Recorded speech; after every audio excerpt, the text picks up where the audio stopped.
Viral di media sosial, video menampilkan detik-detik penyelamatan wanita yang jatuh ke bawah peron di Stasiun Manggarai, Jakarta pada Minggu 26 Juni. Yang nyaris terlindas kereta KRL jika tak segera menggeser tubuhnya ke tembok peron.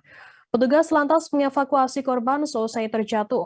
Video viral yang diunggah oleh akun Twitter @disco2000-an terlihat seorang penumpang terjatuh di rel kereta di stasiun Manggarai pada Jumat 24 Juni malam.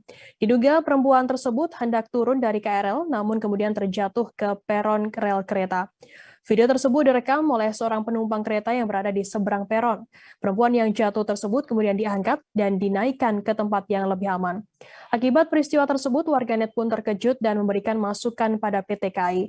PT KAI kemudian membalas cuitan video viral tersebut dengan membalasnya di kolom komentar. Akun Twitter @komuterlain menyebut pihaknya sudah melakukan pengecekan terkait laporan tersebut. Saat ini petugas pos kesehatan stasiun Manggarai sudah menangani penumpang yang jatuh itu. Penumpang yang sempat terjatuh tersebut juga melanjutkan kembali perjalanannya dengan didampingi oleh petugas. Terima kasih sudah nonton.